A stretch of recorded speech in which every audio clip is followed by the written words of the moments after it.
Hello. कैसे हैं आप लोग? Welcome in study click. चलिए आज बात करते हैं हम लोग सेल बायोलॉजी की पार्ट 3 में, जहां पे आज डिस्कस करने वाले हैं हम लोग सेल वॉल के साथ साथ लाइसोसोम को।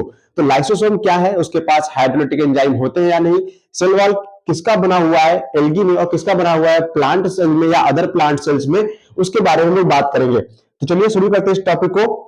आज डिस्कस करने जा रहे हैं आपके साथ सेल वॉल। सेल वॉल क्या है? सेल वॉल का जैसे ही नाम आता है एक ही चीज जहन में आती है, दिमाग में आती है, वो है क्या?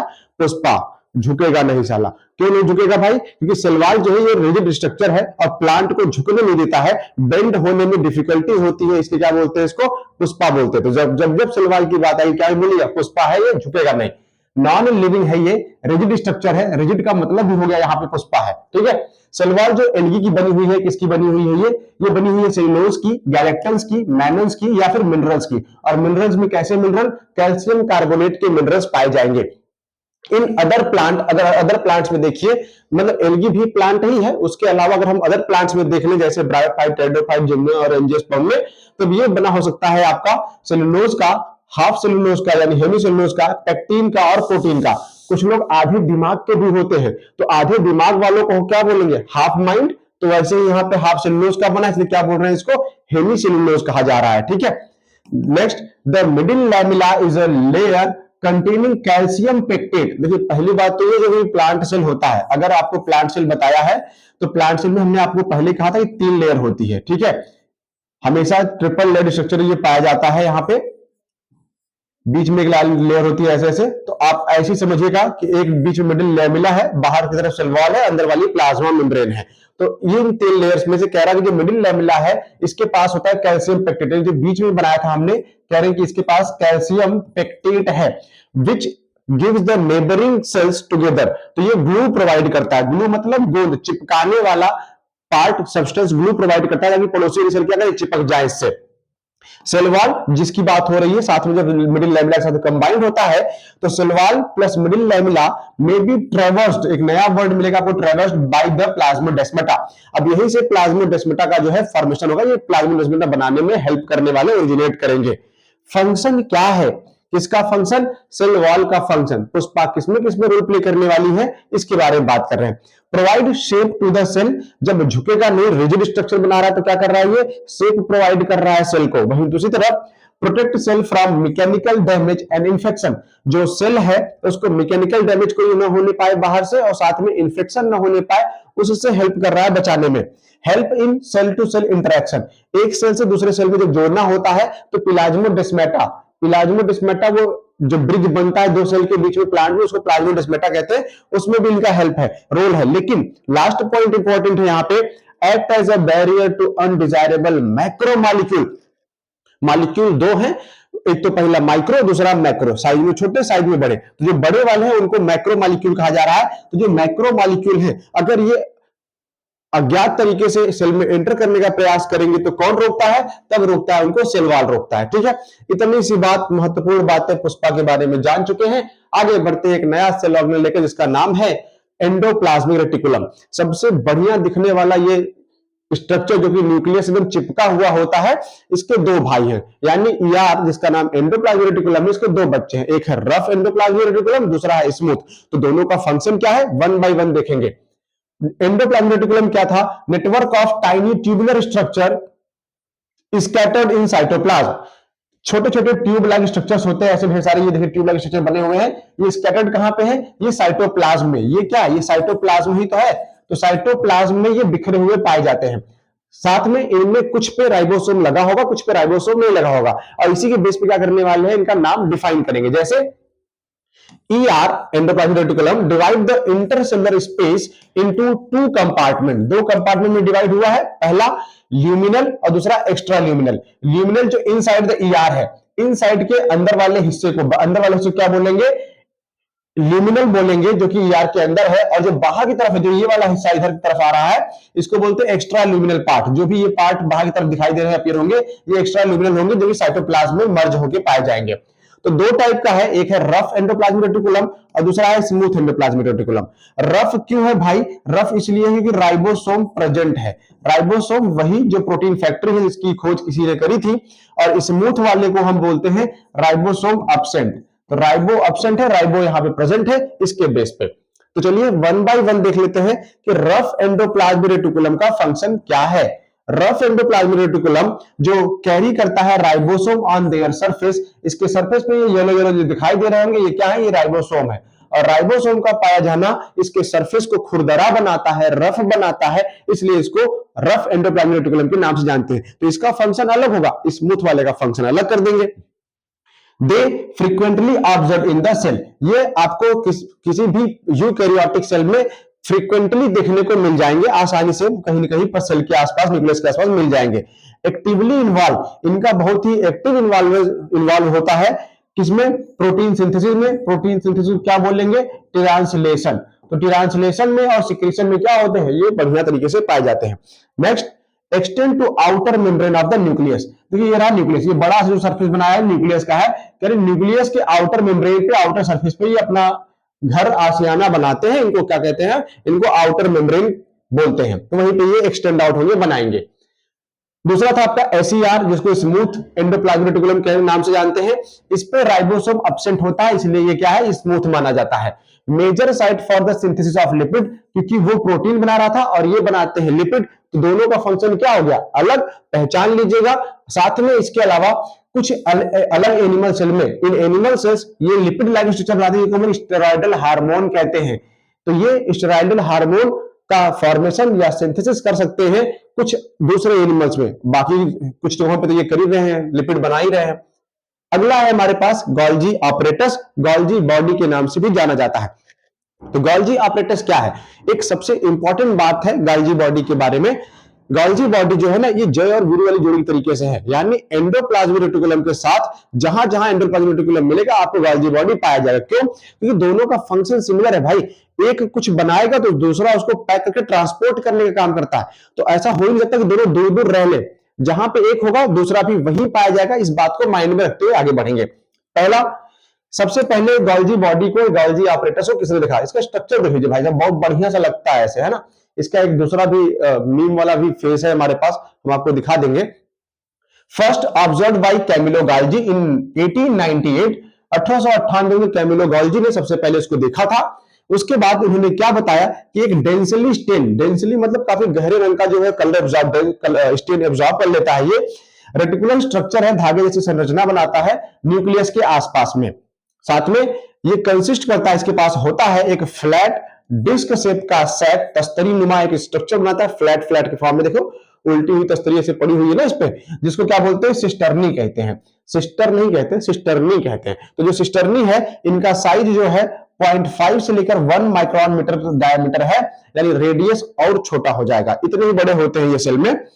Cisternae are concentrically arranged with the convex cis face, cis का मतलब फॉर्मिंग फेस, जहां पे कुछ बनाया जाएगा, and concave trans face, trans face मतलब मेच्योरिंग फेस, जहां पे मेच्योर होकर चीजों को बाहर निकाल के फेंक दिया जाएगा वो। तो ध्यान दीजिए, ये रहा आपका सिस फेस और ये रहा आपका ट्रांस फेस, यानी एंडोप्लाज्मिक रेटिकुलम आपका यहां होना चाहिए। यहां से जो बनेगा, प्रोटीन वगैरह बनेगी, वो यहां पे आएगी। मान लीजिए प्रोटीन यहां आई, और जब प्रोटीन यहां से बाहर निकलेगी तो उसको ऐसे वेसिकल में बना के भेज दिया जाएगा। जब ऐसे वेसिकल में बन जाएगा तब इस प्रोटीन का नाम हो जाएगा ग्लाइकोप्रोटीन, क्योंकि हमने आपसे पहले कहा था ये क्या बनाते हैं, लिपिड बनाते हैं। तो लिपिड को जब प्रोटीन के साथ मर्ज कर दिया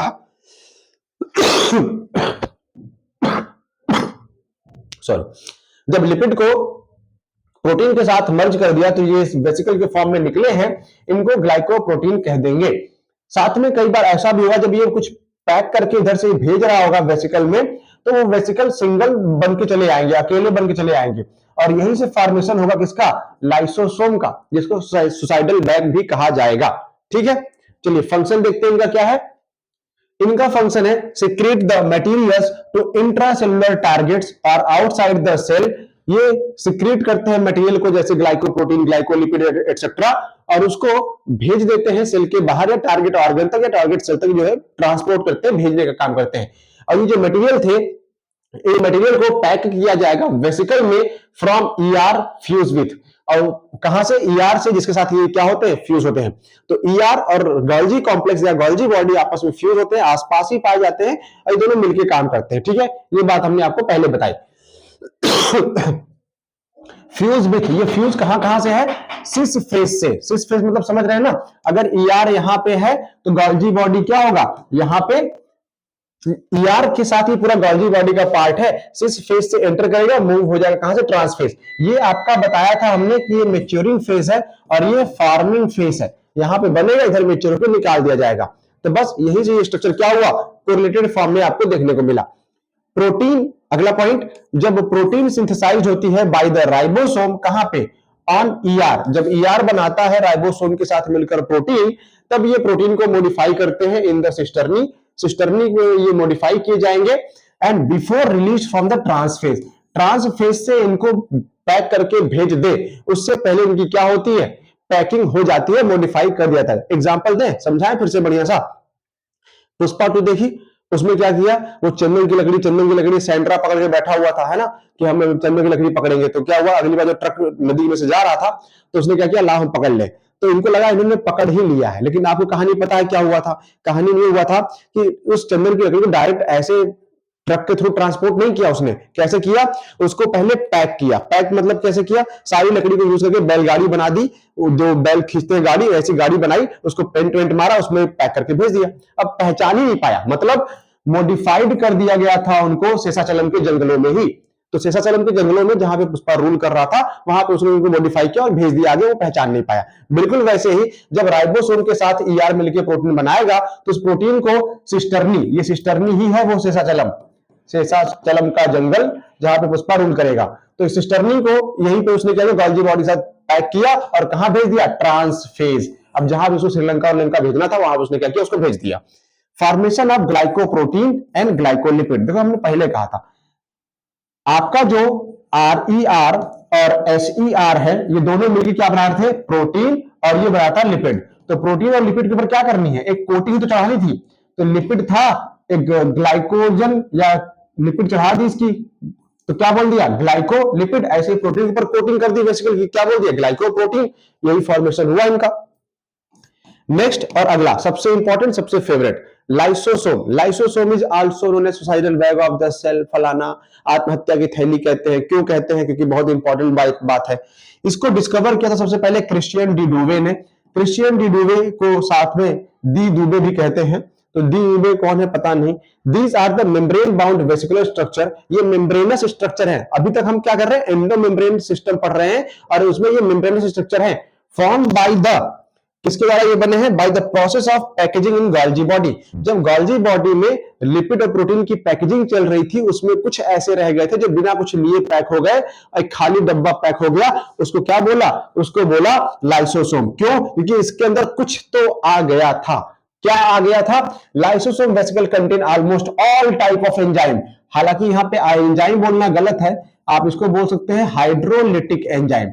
तो सारे तरह के हाइड्रोलिटिक, तोड़ने वाली प्रॉपर्टी वाले एंजाइम को कंटेन करता है। एग्जांपल सच रखा गया, hydrolases, lipases, proteases and कार्बोहाइड्रेजेस।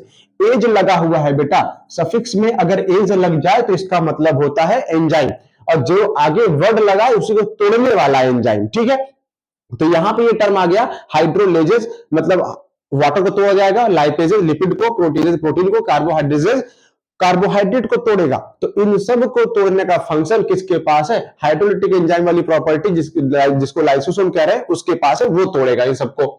Next है, they are active at acidic pH. अगर लाइसोसोम को एक्टिवेट करना है तो ऐसे काम नहीं करता, एसिडिक पीएच दिखाना पड़ेगा। जब तक एसिडिक पीएच वाला मीडियम उसको नहीं मिलेगा, वो एक्टिवेट नहीं होता, चार्ज नहीं होता, बर्स्ट नहीं करेगा, और तब तक उसको डिस्ट्रॉय नहीं करेगा। एक तरह से क्लीन भी करता है। डेड होने वाली सेल क्या करेगी, कूड़ा कबाड़ा कचरा फैलाएगी, लाओ फट जाते हैं, पूरा डिग्रेड कर दो, खत्म हो जाए, घर साफ हो गया। They digest carbohydrate, protein, lipid and nucleic acid. तो जैसा कि पता है, बताया गया है कि अगर इनके पास तोड़ने की प्रॉपर्टी है तो तोड़ने का मतलब ही होता है डाइजेस्ट कर देना, ब्रेक कर देना, खत्म कर देना, उनका वजूद अस्तित्व सब खत्म हो जाएगा। Clear.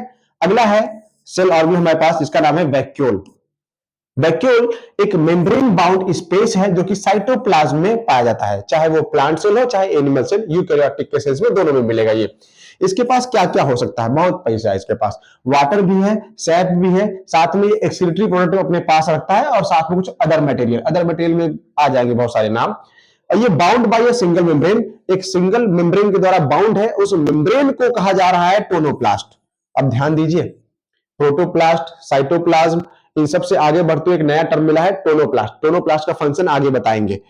In plant cell it can occupy about 90% volume of the cell. कहते हैं कि प्लांट सेल का जो वॉल्यूम है ये वैक्यूल उसमें कम से कम कर सकते हैं, ऐसा नहीं 70 to 90% कहते हैं हम लोग।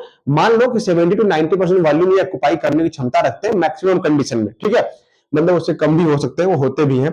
इन प्लांट में ही जो ये टोनोप्लास्ट बना था, टोनोप्लास्ट मतलब कौन, वो single membrane structure facilitate the transport of ions. अब ये आयंस का ट्रांसपोर्टेशन कर रहा है एंड अदर मटेरियल कहां से कहां तक, against the concentration gradient into the vacuole. Against the concentration मतलब लोअर से हायर की तरफ ये भेजने का काम करते हैं। अगर अलोंग द कंसंट्रेशन बोलता तो हम हायर से लोअर बोलते, लेकिन अगेंस्ट बोला है इसलिए क्या हम बोलेंगे, लोअर टू हायर। और यही पॉइंट इनके लिए क्या है, इंपॉर्टेंट है। Their concentration is higher in vacuole than in the cytoplasm। कह रहे हैं कि इनका जो कंसेंट्रेशन होता है वो वैक्यूल में ज्यादा होता है, साइटोप्लाज्म में कम होता है। तो कहां से जाएगा, साइटोप्लाज्म से वैक्यूल के अंदर जाएगा, न कि वैक्यूल से साइटोप्लाज्म में आएगा। अगर वैक्यूल से, ध्यान से देखिएगा, अगर वैक्यूल से साइटोप्लाज्म में आता तब तो ये हायर टू लोअर जा रहा है, ये तो होना ही नहीं है।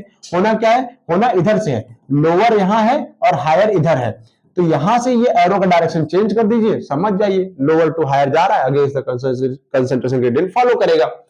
अमीबा में, अमीबा एक कोशिकीय सिंगल सेल वाला ऑर्गेनिज्म है जिसके पास कॉन्ट्रैक्टाइल वैक्यूल है। कॉन्ट्रैक्टाइल का मतलब ये फैल सकता है, अपना आकार बढ़ा सकता है। हेल्प फॉर द एक्सक्रीशन, तो ये कॉन्ट्रैक्टाइल वैक्यूल जो है इसमें अमीबा में, एक कोशिकीय जीवों में क्या करते हैं, एक्सक्रीशन का काम करते हैं, ठीक है। In many other cells like protista, protista क्या है, यूकैरियोटिक ऑर्गेनिज्म है, सिंगल सेल के साथ साथ मल्टी सेल भी है ये। Food vacuole are formed by engulfing the food particle, तो ये क्या करते हैं, फूड वैक्यूल बना लेता है, मतलब एक खाली जगह उसमें फूड भर दिया तो फूड वैक्यूल बन गया। वैक्यूल है उसकी जगह का नाम, फूड भर दिया तो फूड वैक्यूल मान लिया उसको, ठीक है। लास्ट पॉइंट आज के लिए इस टॉपिक के लिए, आगे हम लोग माइटोकॉन्ड्रिया को पढ़ेंगे और उसके बाद क्लोरोप्लास्ट को पढ़ेंगे या प्लास्टिड को पढ़ेंगे डिटेल में, साथ में क्रोमोसोम का स्ट्रक्चर, जिनमें सेंट्रोमियर के लोकेशन के बेस पे जो उनका नाम बदलेगा, जहां से सवाल आए हैं नीट में, हम उनके बारे में बात करेंगे। राइबोसोम क्या है, राइबोसोम को सबसे पहले आपको बताया था जॉर्ज पैराडे ने लिखा था 1953 में, जब जवाहरलाल नेहरू जी जो है सेलेक्ट होकर प्रधानमंत्री बने थे, उसके 1-2 साल के बाद की घटना है ये, जब जॉर्ज पैराडे ने क्या देखा था, सेल के अंदर यूकैरियोटिक सेल में क्या देखा था, राइबोसोम देखा था। ये एक नॉन मेम्ब्रेनस ग्रेनुलर दानेदार संरचना है, स्ट्रक्चर है, और ये बना होता है आरएनए का और प्रोटीन का। आरएनए का पूरा नाम राइबोन्यूक्लिक एसिड है, उसके साथ प्रोटीन के साथ जुड़ के क्या बनाता है, ये राइबोसोम बना होता है। राइबोसोम जब यूकैरियोटिक सेल में बात करेंगे तो यूकैरियोट में ये 2 सब यूनिट का बनाता है। आपको प्रोकैरियोट का भी बताया था, प्रोकैरियोट का अगर याद हो तो उसमें भी 2 सब यूनिट थे, कौन कौन सा था, 50s और 30s कंबाइंड होकर उन्होंने 70s बनाया था। और कहा था कि हमने आपको बताया था कि ये मैथमेटिक्स के रूल को फॉलो नहीं करते, इसलिए आप भी ध्यान रखेंगे। बिल्कुल वैसे ही अब यूकैरियोट की बात आई है, इसके पास भी 2 सब यूनिट हैं, 60s and 40s। 60s large सब यूनिट है, 40s स्मॉल सब यूनिट है, एंड टुगेदर दे कंस्टिट्यूट, दोनों एक साथ मिलकर क्या बनाएंगे, 80s का राइबोसोम बनाते हैं। क्लियर है। तो ये रहा आज के इस लेक्चर में राइबोसोम के बारे में, और जो भी ईआर और गोल्गी बॉडी का फंक्शन था, गोल्गी का जो फंक्शन है वो याद रखिए, सेल के साथ जो है सेल बायोलॉजी में नीट में ये आता है, लगातार आया हुआ है। सिस फेस ट्रांसफेस इसमें इंपॉर्टेंट रहे हैं और आगे भी बने रहेंगे इंपॉर्टेंट, तो पढ़ते रहिएगा इसको। मिलते हैं अगले लेक्चर में माइटोकॉन्ड्रिया और प्लास्टिड लेके, तब तक के लिए थैंक यू।